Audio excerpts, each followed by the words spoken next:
अऊज़ु बिल्लाहि मिनश शैतानिर रजीम बिस्मिल्लाहिर रहमानिर रहीम रब्बि इश्रह ली सदरी व यस्सिर ली अमरी वहलुल उक़दतम मिन लिसानी यफ़क़हू क़ौली वजअल ली वज़ीरम मिन अहली रब्बि यस्सिर व ला तुअस्सिर व तम्मिम बिल खैर व बिका नस्तईन आमीन।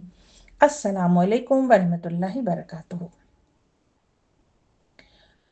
खलीफा सोम हज़रत उस्मान गनी रज़ियल्लाहु तआला अन्हु सीरीज की ये 8वीं किस्त है। शुरा ने हज़रत उस्मान रज़ियल्लाहु तआला अन्हु को क्यों मुंतखब किया?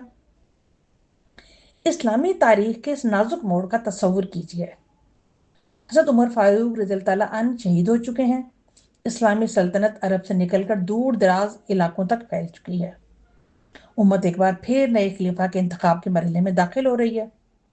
लेकिन इस बार सवाल सिर्फ ये नहीं था कि खलीफा कौन होगा। असल सवाल यह था कि इतनी वसी इस्लामी रियासत की क़यादत के लिए सबसे मौजूद शख्सियत कौन है। शूरा के सामने कई अजीम सहाबा कराम मौजूद थे। हज़रत अली रज़ियल्लाहु तआला अन्हु थे, हज़रत ज़ुबैर, हज़रत साद बिन अबी वक़ास और दीगर जलीलुल क़द्र सहाबा कराम भी मौजूद थे। फिर आखिर ऐसा क्या हुआ कि शूरा ने उस्मान गनी रज़ियल्लाहु अन्हु को मुंतखब कर लिया? वो कौन सी खूबियां थी जिन्होंने हज़रत उस्मान को दूसरों से मुमताज किया, और इस तारीखी फैसले ने इस्लामी तारीख का रुख कैसे मुतय्यन किया? तो आइए आज की किस्त में इस तारीखी दास्तान का जायजा लेते हैं। जब हज़रत उमर फारूक रज़ी अल्लाह अन्हु को यकीन हो गया कि उनकी शहादत करीब है, तो सहाबा कराम ने उनसे दरख्वास्त की कि अपने बाद किसी को खलीफा नामजद फरमा दें।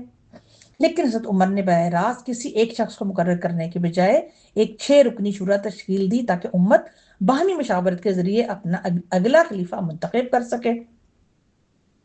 इस शुरू में हज़रत उस्मान बिन अफ़्फ़ान, हज़रत अली बिन अबी तालिब, हज़रत तलहा बिन उबैदुल्लाह, हज़रत ज़ुबैर बिन अवाम, हज़रत साद बिन अबी वक़ास, हज़रत अब्दुर्रहमान बिन औफ शामिल थे। ये वो शख्सियात थीं जिनके बारे में अल्लाह के रसूल सल्लल्लाहु अलैहि वसल्लम ने अपनी रज़ा और खुशनुदी का इजहार फरमाया था। अब उम्मत की नज़रें इस तारीखी शुरा पर मरकूज थी, जिसने इस्लामी तारीख का एक निहायत अहम फैसला करना था। हज़रत उमर रज़ियल्लाहु के वसाल के बाद शुरा ने अपने काम का आगाज किया। कई दिन तक बाहिमी गुफ्तगू, गौर व फिक्र और मुख्तलिफ आरा का तबादला होता रहा, और मकसद सिर्फ एक शख्स का इंतखाब नहीं था, बल्कि एक ऐसा कायद चुनना था जो वसी इस्लामी सल्तनत की रहनुमाई कर सके और उम्मत के इत्तेहाद को बरकरार रखे। हज़रत अब्दुर्रहमान बिन औफ ने अपनी उम्मीदवारी वापस ले ली और सालिस का किरदार कबूल किया। फिर उन्होंने मदीना मुनव्वरा के मुअज़्ज़ज़ सहाबा, कबायली नुमाइंदों, मुजाहिदीन, ताजरों और आम मुसलमानों से मुलाकातें की। दिन के औकात में मशवरे किए गए और रातों को भी लोगों की आरा मालूम की गई। इस तरह खिलाफत के मामले में उम्मत की राय जानने की एक वसी कोशिश की गई। वसी मुशावरत और गौर व फिक्र के बाद मामला 2 अजीम शख्सियत तक महदूद हो गया। हज़रत उस्मान बिन अफ़्फ़ान रज़ी अल्लाह अन्हु और हज़रत अली बिन अबी तालिब रज़ी अल्लाह अन्हु, दोनों ही साबिक़ुन अव्वलून में शामिल रसूलुल्लाह सल्लल्लाहु अलैहि वसल्लम के करीबी साथी और उम्मत के मुमताज अफराद थे। अब शुरा के सामने ये अहम सवाल था कि इन दोनों में से इस अजीम जिम्मेदारी के लिए कौन ज्यादा मौजूद है। यही वो मरहला था जहां हज़रत उस्मान की बास नुमाया खसूसियात और उम्मत में उनकी वसी मकबूलियत ने फैसला कुन अहमियत इख्तियार कर ली। कई रोज तक जारी रहने वाली मुशावरत के बाद अब असल सवाल ये था कि उम्मत मुसलमान की क़यादत किसके सुपुर्द की जाए। शुरा के सामने कई अजीम शख्सियात मौजूद थी, लेकिन गौर व फिक्र, मुशावरत और अवामी राय जानने के बाद हज़रत उस्मान गनी रज़ियल्लाहु तआला अन्हु का इंतखाब किया गया। सवाल यह है कि आखिर इस इंतखाब की बुनियाद क्या थी।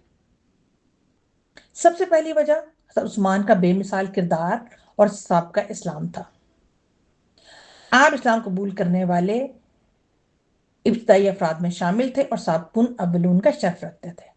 आपने इस्लाम के इब्तदाई और मुश्किल तरीन दौर में दीन का साथ दिया और हर आजमाइश में साबित कदम रहे। दूसरी अहम वजह रसूलुल्लाह सल्लल्लाहु अलैहि वसल्लम से आपका खसूसी ताल्लुक था। आपको नबी करीम सल्लल्लाहु अलैहि वसल्लम की 2 साहबजादियों हज़रत रुकैया, हज़रत उम्मे कुलसूम रज़ियल्लाहु तआला अन्हुमा से निकाह का शर्फ हासिल हुआ। इसी मुनफरिद एजाज की बिना पर आप ज़ुन्नूरैन कहलाए और ये फजीलत किसी और साहबी को हासिल नहीं हुई। आपकी सखावत भी आपकी नुमाया खसूसियात में से थी। मुसलमानों की ज़रूरत के वक्त आपने हमेशा अपने माल को अल्लाह की राह में पेश किया। بیر روما کی خریداری، مسجد نبوی کی توسیع میں تعاون، غزوہ تبوک کے موقع پر بے مثال مالی قربانیوں نے آپ کو امت کے موصلین میں شامل کر دیا۔ شورا کے ارکان حضرت عثمان کی نرم خوئی، بردباری اور حسن اخلاق سے بھی بخوبی واقف تھے۔ آپ کا مزاج نہایت معتدل تھا، اختلافی حالات میں بھی آپ تحمل، حکمت اور صبر کے ساتھ معاملات کو سنبھالتے تھے۔ وسیع ہوتی ہوئی اسلامی سلطنت کو ایسے ہی قائد کی ضرورت تھی جو لوگوں کے دلوں کو جوڑ سکے۔ اس کے علاوہ آپ کو خلافت صدیقی اور خلافت فاروقی کے دوران اہم مشیر کی حیثیت حاصل رہی۔ حضرت ابوبکر اور حضرت عمر رضی اللہ عنہما اہم معاملات میں آپ سے مشاورت کرتے تھے۔ یوں آپ کو ریاستی امور، انتظامی معاملات اور امت و درپیش چیلنجز کا گہرا تجربہ حاصل ہو چکا تھا۔ ایک اور اہم بات یہ تھی کہ حضرت عثمان کو امت کے مختلف طبقات میں وسیع مقبولیت حاصل تھی۔ ان کا پاکیزہ کردار، اعلیٰ اخلاق، تقوی اور خدمت اسلام کا روشن ریکارڈ انہیں ایک ایسی شخصیت بناتا تھا جس پر لوگ اعتماد کرتے تھے۔ یہی وجہ تھی کہ عبد الرحمن بن عوف کی وسیع مشاورت کے بعد اکثریت کی رائے بھی حضرت عثمان کے حق میں سامنے آئی۔ یوں شورا کا فیصلہ محض کسی ایک خوبی کی بنیاد پر نہیں بلکہ حضرت عثمان رضی اللہ عنہ کی سیرت، تقوی، تجربے، اعتدال، حسن اخلاق اور امت کے اعتماد کا مجموعی اعتراف تھا۔ یہی وہ صاحب تھے جنہوں نے آپ کو خلافت راشدہ کے تیسرے منصب تک پہنچایا۔ بالآخر وہ تاریخی لمحہ آ پہنچا جس کا پوری امت کو انتظار تھا۔ حضرت عبد الرحمن بن عوف رضی اللہ عنہ نے مسجد نبوی صلی اللہ علیہ وسلم میں مسلمانوں کے اجتماع کے سامنے شورا کے فیصلے کا اعلان کیا اور حضرت عثمان بن عفان رضی اللہ عنہ کا نام پیش کیا۔ اس کے بعد حضرت عثمان رضی اللہ عنہ کے ہاتھ پر بیعت کی گئی اور آپ اسلامی تاریخ کے تیسرے خلیفہ منتخب ہو گئے۔